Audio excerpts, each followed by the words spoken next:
Terus kemudian nih yang rame nih sekarang, sekalian aja. Studi tour. Ya. Nah, Bapak makan guru. Studi tour teh naon? Kalau menurut saya studi tour tuh studi teh belajar, tour itu adalah belajar di luar sekolah.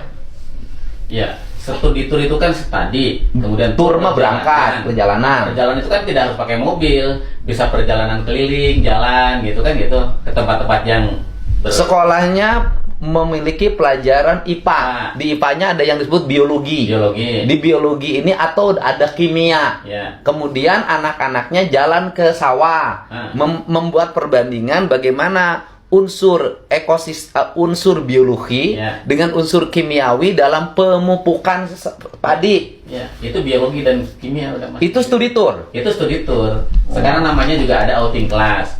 Apa bedanya studi tour dengan outing class? Sebenarnya substansinya sama, tapi kalau studi tour itu bersifat ada semacam jarak gitu, jarak yang harus ditempuh beberapa titik gitu ya. Kalau outing class itu belajar di luar kelas. Studi sejarah, misalnya orang kota Bandung kunjungan ke gedung Asia Afrika, naik angkot. Kudu kolektif naik bis, bisa kan? Iya, justru sepanjang perjalanan itu dia belajar, lihat mobil, lihat apa. Nah, terus berkunjung ke gedung Pakuan, nanti ada museumnya, bentar lagi. Ke gedung sate. Dan itu yang diharapkan oleh kementerian sebenarnya. Nah, setiap kabupaten kota punya bangunan sejarah, punya sejarah kebudayaan dalam setiap wilayah. Punya sungai yang menjadi objek penelitian yang hitam pekat, punya TPA, tempat pembuangan akhir sampah. Itu boleh jadi objek studi. Justru itu yang diharapkan. Jadi outing class study tour itu adalah pembelajaran bermakna yang diinginkan oleh Pak Menteri itu sekarang namanya deep learning. Wah, naon tata deep? Ya, pembelajaran mendalam. Pembelajaran mendalam, deep learning. Learning belajar deep dalam. Pembelajaran mendalam itu yang Bapak sering sampaikan tentang pembelajaran itu, belajar tentang sampah, kebermaknaan itu deep learning. Deep learning. Ini pisang nih. Ini kenapa pisang raja ini kok mudah busuk? Ada bakteri apa yang membuat dia busuk? Bisa tumbuh di mana? Dikaji, ini deep learning. Deep learning, Pak. Itu teh pembelajaran bermakna. Nah, kenapa deep learningnya harus menjadi kunjungan pakai bus? Ya itu yang miskonsepsi. Bapak kan pernah jadi guru. Apa yang sebenarnya ada dalam pikiran guru waktu itu? Deep learning atau memang lumayan lah keluar? Ya mungkin. Jujur Pak jawab. Ya karena mungkin di situ kan gurunya bisa ikut naik ikut wisata gitu. Nah, jadi yang selama ini nih yang di demo-demo ke gedung sate segala macam, apakah itu deep learning? Iya. Studi tour atau piknik? Ya piknik sebenarnya, karena kan juga tidak melahirkan sesuatu yang sebenarnya bermakna dan mendalam. Jadi yang selama ini sebenarnya piknik. Karena kan seharusnya dari lingkungan aja dulu sendiri. Sebagai Kepala Dinas Pendidikan, Bapak setuju nggak studi tour dibuka kembali atau tetap ditutup? Tetap ditutup karena studi tournya, outing kelasnya bisa di lingkungan sekitar. Dan lebih bermanfaat. Namanya Kang Deddy Mulyadi. Mungkin kalian kenal dia sebagai mantan bupati, tokoh budaya, atau malah sebagai pria nyentrik yang suka nyapa warga pakai bahasa Sunda. Tapi yang banyak orang gak tahu,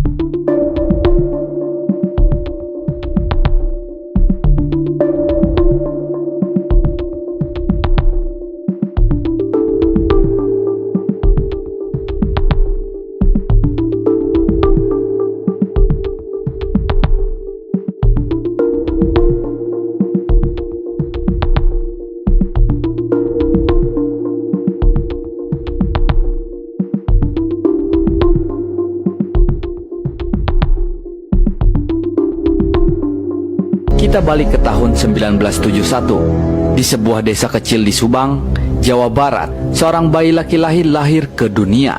Gak ada teriakan tangis panjang, suasana malah hening, seolah alam tahu ada yang istimewa sedang datang.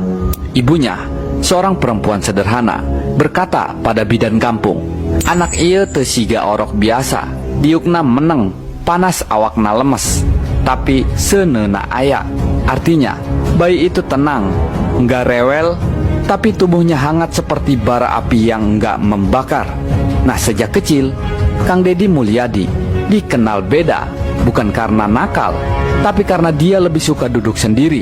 Matanya sering menatap jauh ke arah pohon-pohon tua atau batu besar di halaman rumah. Pernah suatu kali, ia bicara sendiri sambil menyebut nama yang tidak dikenal siapapun. Eyang Prabu, Eyang Prabu.